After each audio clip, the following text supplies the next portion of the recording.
Hey there, YouTube. It's another action-packed episode of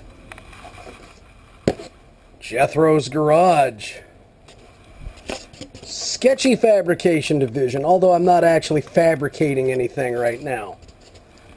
Alright, what we have in front of us is a Shumacher boost pack, jump pack, whatever you want to call it. Anyway, I started on a little bit of a project to clean the garage up, and this thing no longer worked. It quit working some years ago, and I thought, let me find out what's wrong with it before I scrap it. Well, I figured the internal battery was probably shot, since the thing, I think I bought it in the early to mid-2000s. But anyway, I plugged it in, and that little light that said charging wasn't coming on.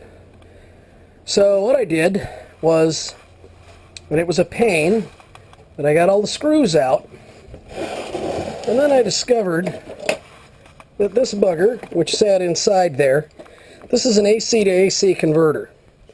Takes 115, 120 volts AC, drops it down. I think this one's rated at something like 15 volts, 15.6 out. So I started a little search online, and I found one that put out 16 volts. And I talked to a friend of mine who's more of an electrician, electronics guy, and he said, you know what, that thing feeds it to a board and it can probably regulate it.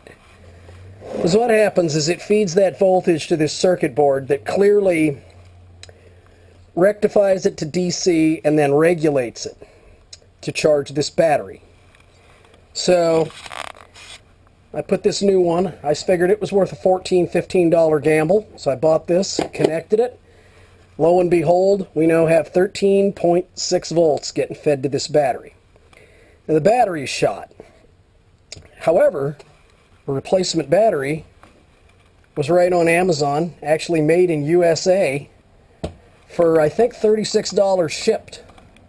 So the next thing I'm going to do is put these two things together, and we're going to see how this works. Okay, we have replaced the internal battery.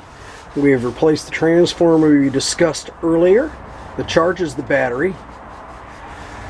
This thing has sat for some time. That battery is shot. I just measured it. It's at like about 6 volts or something like that. So we're going to give this a shot right now. Put that on the boost setting. And here we go.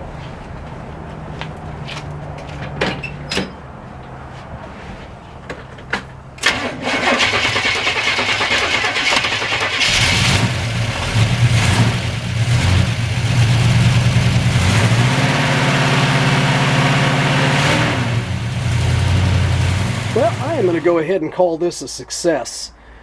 I believe I have $51 or $52 in the whole thing with buying a new battery and the transformer. And it would have probably cost me at least $100 to $150 to replace this, which is pretty good for something that I was going to toss. So there you have it.